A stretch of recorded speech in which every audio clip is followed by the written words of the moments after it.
Bon dimanche à tous, au micro Padre Baldo Alagna, et ceci est le podcast L'Évangile du dimanche. Nous sommes en première dimanche du Carême et aujourd'hui nous allons commenter et étudier, voir plus en profondeur, disons, Matthieu chapitre 4, versets de 1 à 11. Disons déjà que dans l'évangile de Matthieu, on a déjà vu la montagne des béatitudes qui a manifesté en effet une correspondance à la montagne de la résurrection, parce que celui qui vit les béatitudes aura une vie capable d'aller au-delà de la mort. Et là, on va rencontrer une autre montagne, la montagne des tentations, qui correspond à peu près dans l'évangile de Matthieu à la montagne de la transfiguration. Pourquoi ? Parce que la montagne des tentations, c'est là où le diable offre la condition divine à Jésus, à sa façon. Hein. Ça suffit que Jésus adore le pouvoir, on va le voir. Mais ça va correspondre, si vous voulez, à la montagne de la transfiguration, parce que Jésus va démontrer que la condition divine ne va pas s'obtenir à travers le pouvoir, mais à travers l'amour, à travers le don généreux de soi-même. Aujourd'hui, nous voyons donc ce chapitre 4 de Matthieu, et pour le comprendre bien, il faut vraiment comprendre qu'ils ne sont pas des véritables tentations comme nous, on est habitué à le penser, parce que l'objet des tentations, ce n'est pas forcément du mal ou du péché, mais on parlerait plutôt de séduction. Les premières deux, on pourrait dire tentation, et la dernière, non, c'est simplement une séduction. Mais en tout cas, l'objet central de ce que le diable propose à Jésus semble que ce personnage que nous pensons toujours comme une chèvre très moche, très méchant, etc., en effet apparaît comme un collaborateur, quelqu'un qui connaît bien Jésus, qui connaît bien la ville sainte, qui connaît bien la Bible, qui connaît bien même des écritures parallèles, mais on va voir, semble presque qu'il veut jouer un rôle pour le succès de Jésus. Mais à quel prix ? On va voir alors notre texte. Si vous prenez dans votre Bible le premier verset du chapitre 4, vous allez voir qu'il commence « Alors Jésus ». C'est « alors » lit cette péricope justement de l'évangéliste au baptême dans l'esprit. Donc Jésus est plein d'esprit, esprit avec la E majuscule, et l'esprit a lui donné justement toute la condition divine, et lui s'est engagé à manifester fidèlement la réalité de Dieu. Voilà pourquoi il dit « Alors Jésus fut conduit au désert par l'Esprit ». Le désert, ce n'est pas simplement un ermitage, un silence. On aimerait bien, nous, tout le temps du carême, je sens des paroissiens me dire « Ah Père, je vais faire une retraite », c'est très bien. Hein, si toi tu as le temps, si tu as l'argent pour aller dans un endroit silencieux, à te payer une retraite, parce qu'aujourd'hui c'est très compliqué, je sais. Mais en effet, rien de tout ça.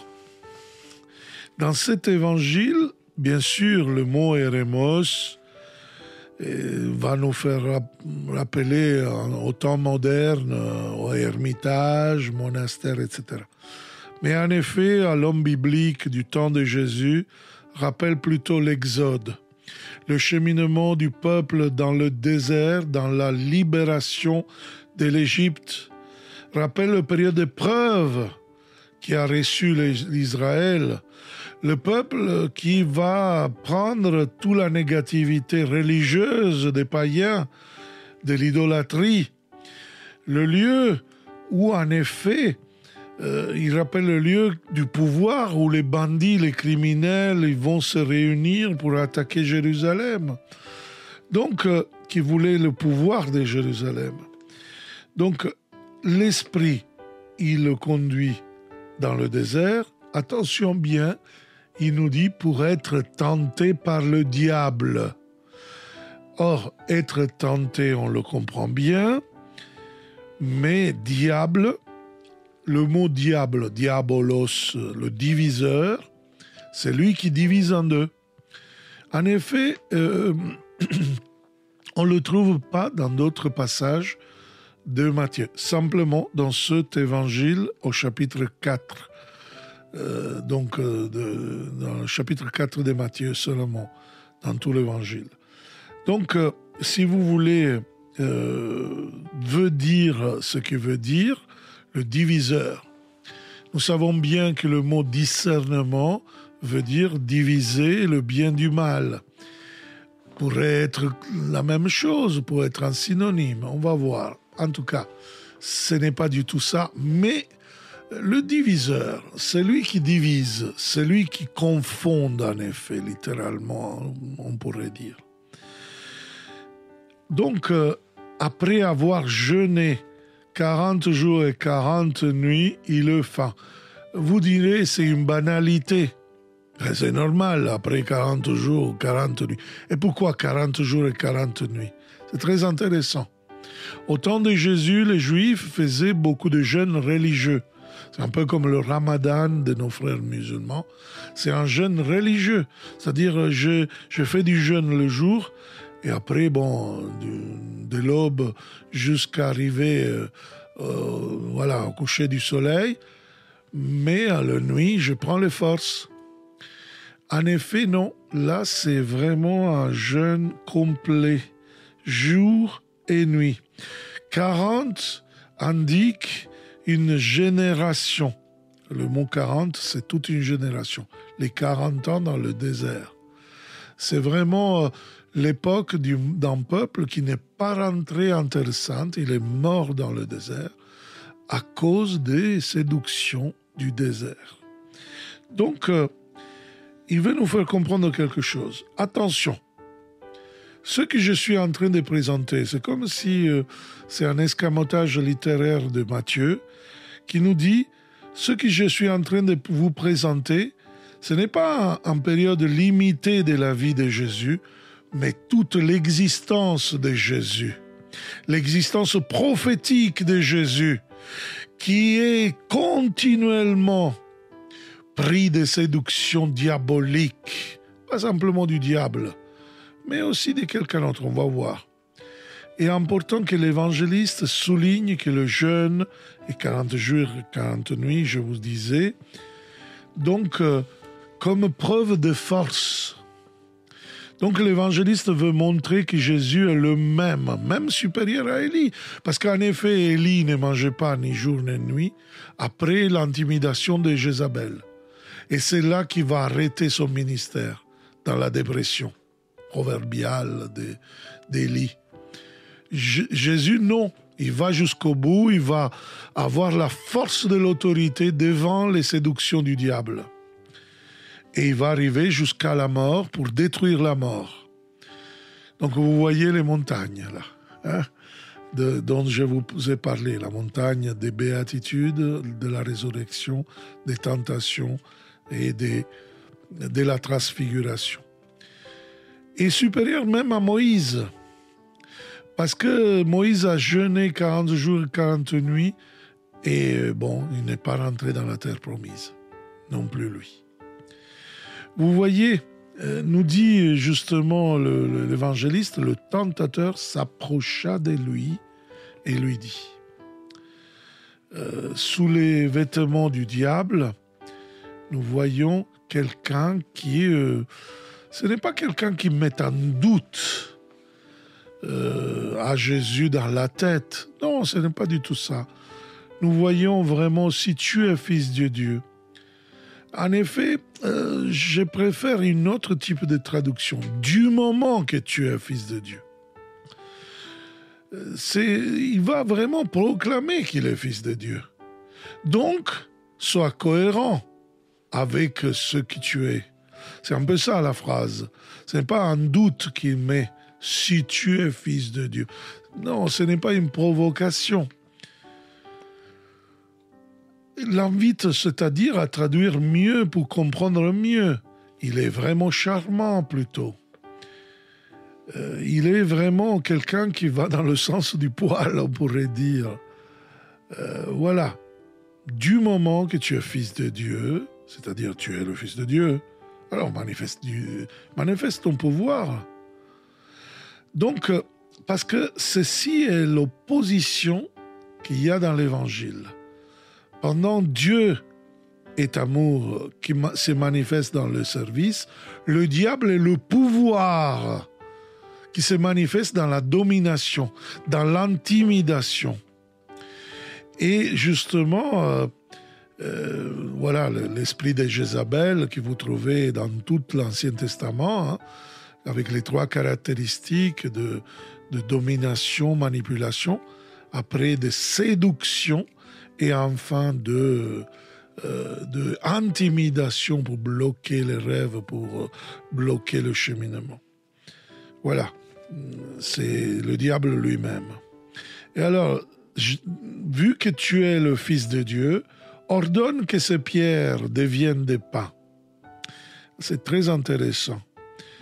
Il va dire, vu que tu es le Fils de Dieu, utilise tes pouvoirs, utilise tes capacités magiques presque. Eh oui, parce que faire devenir des pierres de pain, c'est vraiment de l'art de la magie. Ce n'est pas l'ordre construit par Dieu. Si Dieu a fait en manière que les pierres ne deviennent pas du pain, c'est simplement parce que Dieu a voulu comme ça. Parfois, il y a eu des histoires de saints qui ont vu des miracles, mais l'ordre normal, ordinaire, ce n'est pas ça. Et Jésus ne va pas céder au diable. Justement, parfois, certains miracles, certaines choses un peu bizarres, magiques, ça ne vient pas de Dieu, frères et sœurs. On prie, et parfois, semble que les choses ne sont pas comme Dieu veut. Parce que Dieu ne veut pas que nous demandons à lui de se plier, mais veut que nous nous plions à lui, à sa volonté. Et parfois, il nous donne du temps pour comprendre quelle est sa voie dans les choses que nous demandons. Et alors, pour cette autorité, il faut vraiment du temps, il faut vraiment de la conversion, frères et sœurs. Et justement, le diable n'est pas à ce niveau-là. Donc, Jésus va répondre que l'homme ne vit pas seulement de pain, mais de toute parole qui sort de la bouche de Dieu. Donc, Jésus répond avec la parole de Dieu. Il va citer ce verset. Et donc, on verra que c'est la manière de répondre aux tentations, aux séductions de Jésus. Devant l'esprit mauvais qui veut t'abattre, qui veut te combattre, qui veut te confondre, qui veut t'intimider, qui veut t'enlever l'estimation, la confiance, et qui veut te confondre sur ta route, jusqu'à perdre de contact avec Dieu, donc jusqu'à peut-être avoir un doute et désobéir à Dieu, même mettre le doute sur la parole de Dieu. L'unique chose, c'est répéter avec autorité la parole. Mettre la parole avec la parole, à manière que la Bible, il se comprend avec la Bible. On ne peut pas prendre une parole pour l'interpréter sans la mettre en connexion avec d'autres paroles. Ça, c'est un principe d'herméneutique biblique fondamental, frères et sœurs. C'est pour cela qu'il lit la Bible ne peut pas interpréter s'il ne la connaît pas toute. Vous voyez, parce que c'est le Saint-Esprit qui parle dans toute la Bible. Et donc, on ne peut pas se tromper. La Bible est toujours en continuité. Et surtout, sa clé fondamentale, c'est Jésus. Donc, vous voyez, le diable, il est quelqu'un qui pousse Jésus à la magie, à la sorcellerie, qui pousse Jésus à un pouvoir qui n'est pas une véritable condition divine. Mais c'est quelque chose qui a un prurit surnaturel, mais n'est pas surnaturel, il est préternaturel. Dans la théologie, on distingue le préternaturel du surnaturel parce qu'ils sont tous les deux plus haut de la nature. Donc, parfois, même le préternaturel peut faire des choses que la nature ne peut pas. Des règles qui sont au-delà de la nature. Mais en effet, le surnaturel vient de Dieu, le préternaturel vient des cieux inférieurs, selon la Bible, donc des puissances qui en effet sont des anges déchus, qui sont les diables, les démons, et qui parfois ils peuvent faire aussi des choses éclatantes, parfois des signes assez spéciaux et puissants. Alors le diable l'amena à la ville sainte. Ouh là là, le diable c'est quelqu'un qui connaît la ville sainte. Il connaît on va voir qu'il connaît même le temple tout à l'heure. C'est quelqu'un qui connaît l'écriture, hein? C'est quelqu'un qui connaît la ville sainte. Et qui y a dans la ville sainte? Les pharisiens, les sadducéens, les docteurs de la loi, la chaste religieuse, sacerdotale, au pouvoir, qui ont la domination justement, eh bien, l'amène sur la ville sainte, à la ville sainte, et le place, alors, là c'est au sommet du temple, en effet, c'est le pinacle du temple. C'était un lieu très haut, qui en effet, il nous dit une autre chose, qui c'est un érudit, peut-être un grand prêtre. Cet homme-là, ce diable-là, il connaît même des écritures saintes. En effet, il est en train de citer un passage du livre d'Ezra, donc un livre apocryphe au temps de Jésus. Il y a quelques citations dans différents passages du Nouveau Testament, qui était un apocryphe qui a été lu surtout par les prêtres et surtout par les pharisiens. Nous voyons vraiment que, en effet, il va dire justement, il le place au sommet, au pinacle du temple, lui dit, si tu es fils de Dieu, du fait que tu es fils de Dieu, jette-toi en bas. En effet, en Ezra, nous lisons que le Messie serait arrivé du pinacle du temple et serait descendu. C'est une parole qui a beaucoup inspiré à ma manière de voir la prophétie de Mahomet, dans lequel, à la fin des temps, sera le prophète Jésus, Issa, qui va revenir pour faire descendre les balances de la justice d'Allah, pour commencer du pinacle à manière spectaculaire un peu le jugement. Hein? Ça vient dehors du livre d'Ezra, qui c'était un livre apocryphe que les églises nestoriennes lisaient beaucoup comme faisant partie de la Bible. Et justement, le beau-frère de Mahomet, hein, il connaissait bien. C'est un peu le beau-père de Mahomet. C'était un grand prêtre, c'était un prêtre d'une église nestorienne, donc une église un peu hérétique des premiers siècles de l'église, qui ne croyait pas à la divinité de Jésus. Donc vous imaginez, il y a ça dans le Coran. Moi j'ai cette hypothèse, mais bon, c'est ma manière de voir. Et si vous voulez, nous voyons vraiment que le diable, il va dire « Jette-toi donc à tes anges, tu donneras ordre. » Hein, c'est comme ça qu'il dit. Matthieu dit car il est écrit, il donnera pour toi des ordres à ses anges. Et un autre passage, ils porteront sur leurs mains de peur que ton pied ne heurte une pierre. Il est en train de citer le psaume 91, verset 11-12. Il donne mission à ses anges de te garder sur tous tes chemins. Ils te porteront sur leurs mains pour que ton pied ne heurte la pierre. Vous imaginez, le diable connaît la Bible. Donc, frères et sœurs, sola scriptura, c'est le principe du diable. Vous comprenez que simplement la Bible, ce n'est pas nécessaire, ce n'est pas suffisant.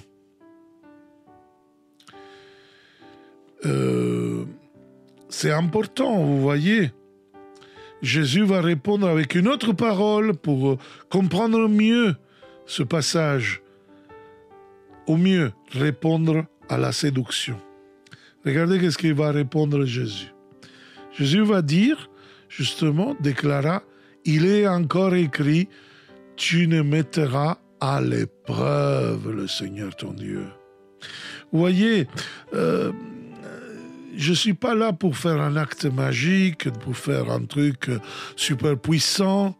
Je ne suis pas narcissique. Je obéis à Dieu, à son onction, à son appel. Je ne veux pas faire de ma tête. Je ne veux pas faire un truc qui est écrit dans un livre qui ne va pas être reconnu, justement, de l'Église primitive. Pourquoi ? Parce que n'est pas inspiré par Dieu. Ça, c'est un des points fondamentaux qui ont fait dire aux premiers disciples qui vont se réunir pour déclarer quel est le livre qui va rentrer dans le canon biblique. Et le livre d'Ezra, il ne va pas être accepté, frères et sœurs. Vous voyez, on voit en effet que semble en effet que Jésus, il est vraiment tenté de manifester un Messie qui ne veut pas manifester. Vous comprenez bien que le 40, le fait que le diable n'a pas de nom, on va voir que c'est Jésus à la fin qui va donner un nom. Mais c'est tout des escamotages littéraires qui me font dire que ce passage veut indiquer toute l'existence, tout le ministère de Jésus. Alors attention, on arrive à la troisième fois, qui n'est pas la même des autres deux. Et oui, le diable a joué la carte du Messie, une carte religieuse.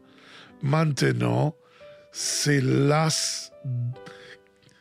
son as dans la manche, comme on dit en italien, c'est-à-dire c'est sa carte meilleure. Et oui, parce que en effet, il va jouer la carte du pouvoir, celle de la fascination, celle de la séduction de Jézabel, le pouvoir de la richesse. Regardez qu'est-ce qu'il dit.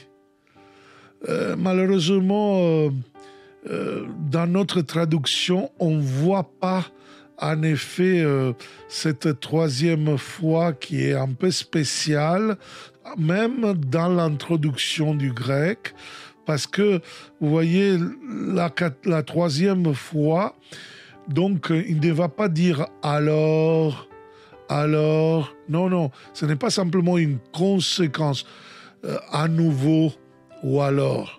C'est à un certain moment, vraiment, il va nous dire cette fois-ci, hein, c'est comme s'il dit justement cette fois-ci, hein, le diable l'amène encore sur une très haute montagne. Voilà la montagne des premières deux tentations et séductions.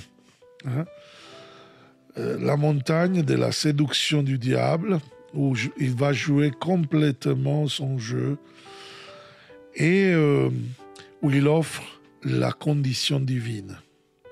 Le diable offre la condition divine à Jésus après une théophanie qu'il a reçue dans le Jourdain, après le baptême dans l'Esprit. Vous voyez, on dit que la montagne très haute, c'est-à-dire la montagne pour tous les croyants, toutes les religions à ce temps-là croyaient que Dieu était dans les hautes montagnes. Comme en Grèce ou à Rome, ils croyaient justement à l'Olympe ou je ne sais pas quoi. Et à ce moment-là, nous voyons que, en effet, le diable, en effet, il va lui poser une question. Tu veux être celui qui va conquérir le monde? Tu veux être celui qui a attendu des gens? Tu veux vraiment la condition divine? Voilà. Parce que c'est ça qu'il est en train de dire. Tout cela, je te le donnerai. Il lui montra donc le royaume du monde, leur gloire. En Luc, on va dire, il va rajouter Luc dans le parallèle de ce passage de Matthieu 4, que toutes ces richesses sont à lui, sont au diable. Toutes ces choses-là, tout cela, je te le donnerai. Hein? Si tombant à mes pieds, tu te prosternes devant moi. Attention bien, ça, ce n'est pas un péché en réalité. Mais c'est simplement rater ce que Jésus est venu à faire dans le monde. Vous comprenez qu'est-ce que ça veut dire? Ça veut dire que le diable, dans l'éternité, voilà pourquoi, encore un élément qui me fait confirmer un peu toute l'existence de Jésus, c'était une séduction du diable, c'est que le diable, c'est un ange déchu qui veut vraiment monter à la place de Dieu, être adoré comme Dieu, et va demander à Dieu lui-même, parce que Jésus était déjà dans la condition divine, et il va demander si tu m'adoreras. Donc ce n'est pas simplement une tentation vers un péché d'idolâtrie, c'est beaucoup plus que ça. C'est plus que ça. Le diable essaye l'adoration du pouvoir, de la gloire, du succès pour accéder à la condition divine.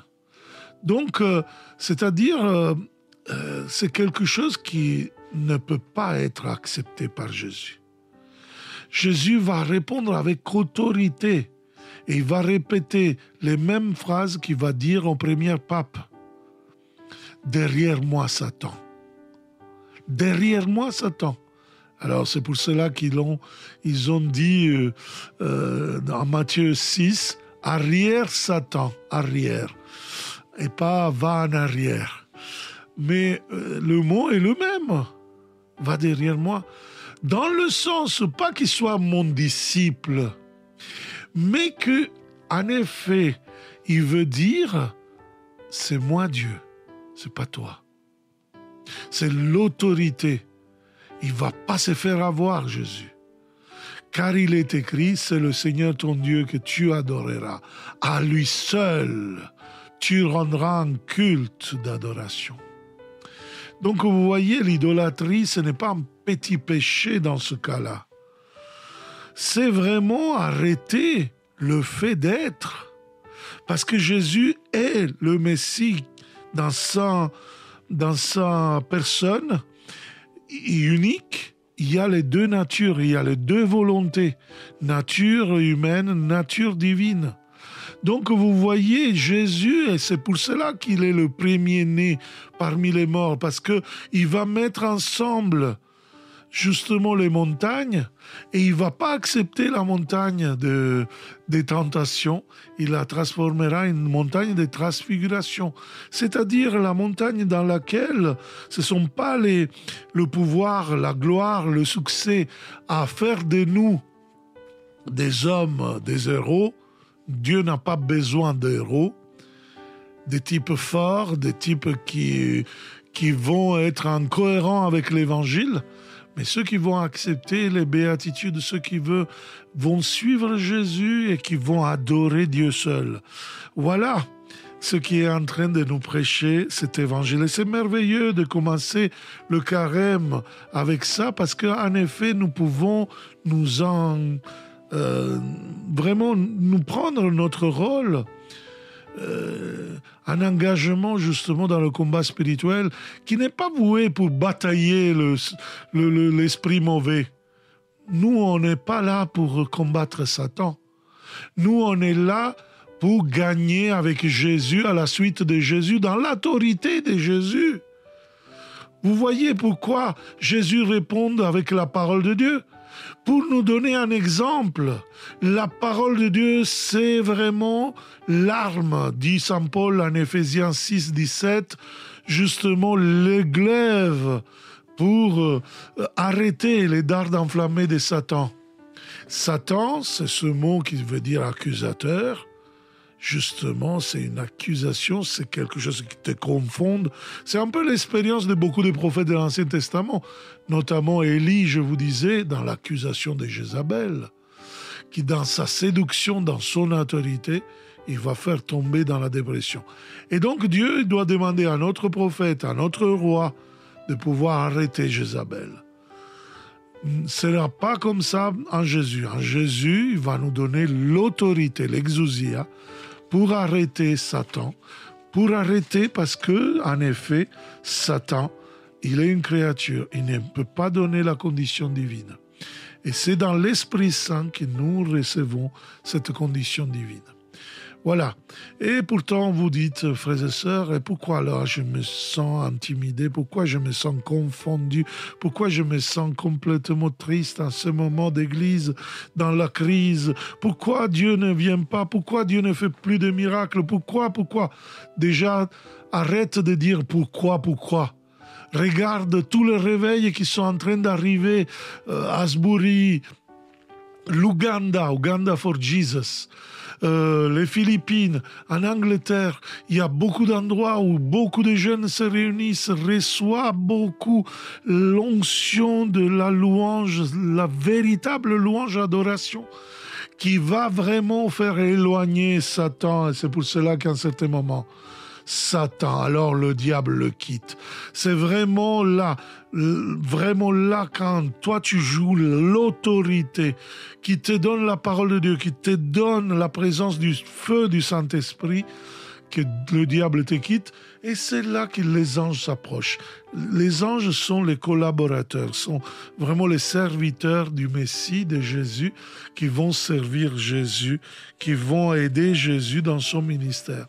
Donc c'est toute l'existence de Jésus, c'est vraiment notre existence aussi, notre mission aussi, qui est pleine de séduction, qui est pleine de combats, sur le pouvoir, sur la magie, sur la sorcellerie, sur utiliser Jésus, sur se servir de Dieu à la place de servir Dieu, de servir son peuple.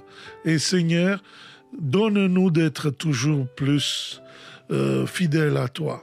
Et s'il y a quelqu'un, je répète, qui sont confondus, je vous donne une invitation à la retraite qui va se passer à Paris, à la Clarté-Dieu.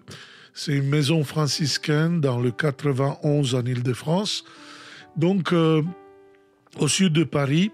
18-19 mars avec Gérard Tamboise, docteur catholique, père de famille et un grand auteur aussi et prédicateur de beaucoup de retraites de guérison.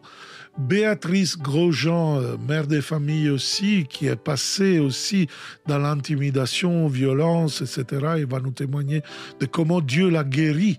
Et ce prêtre qui va assurer la partie spirituelle, la partie théologique, on va prêcher en retraite, briser l'intimidation pour libérer les rêves.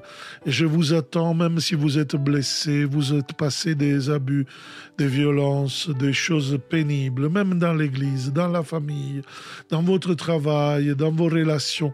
Et on va demander à Dieu de nous ressusciter, de nous donner la capacité de briser l'intimidation, l'esprit de Jézabel, pour rentrer dans la victoire, dans la guérison et la libération totale. Vous pouvez trouver information et vous pouvez vous inscrire dans notre site emmaüs-com.center. Et à propos des sites, vous pouvez trouver aussi mon site officiel, finalement publié en français.